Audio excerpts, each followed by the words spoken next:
Congressman James Clyburn of South Carolina. Congressman, thank you so much for your time.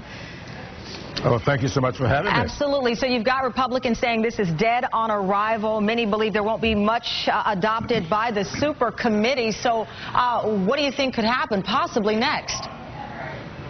Well, I don't know that this plan is going to get anywhere with the House as it currently is configured.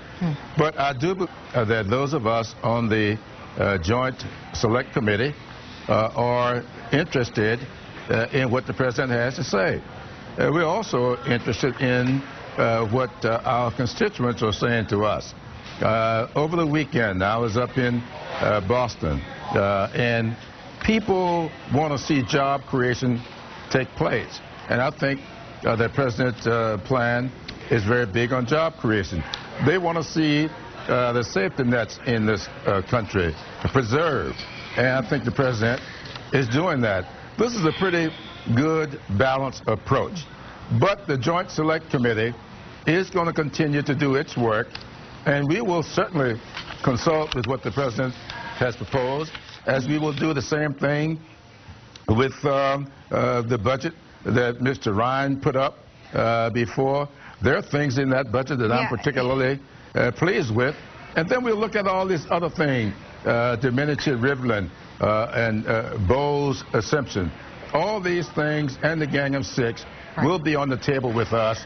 And so the President's proposals will be looked at in the same way we looked at all of those. I have to tell you, or say that your tone sounds far more optimistic than some of the things that I'm reading that Republicans, including Orrin Hatch and Speaker Boehner, said. I just want to play what we heard over the Sunday morning programs, the Republicans really going on the attack about this plan. Let's play it. With regard to his tax rate, if he's feeling guilty about it, I think he should send in a check. But we don't want to stagnate this economy by raising taxes. Class warfare, Chris, may make for really good politics, but it makes for rotten economics. When you pick one area of the economy and you say we're going to tax those people because most people are not those people, that's class warfare. So here we are back to the same conversation. You need tax revenue to make any progress here.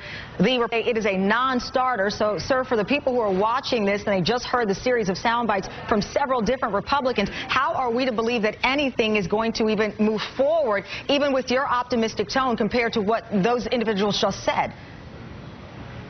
Well, you know, this whole issue of class warfare, I've been hearing that all of my life. And none of this is about class warfare.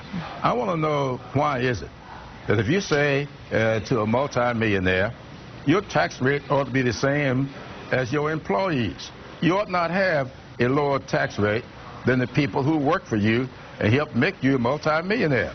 We want fairness in the system. Why is it class warfare when you say to those people 70 years old, getting Social Security, Medicare that they need so much, we are going to raise your premiums by $6,000 a year. But that's not class warfare? If there's anything, that would be class warfare to me against those people who absolutely cannot afford to get beyond the fixed incomes that they're living on. So we ought to stop all these sound bites, stop all this foolishness. We know that there is something wrong with one wealthy person paying 14% and a not-so-wealthy person paying 27, 29%.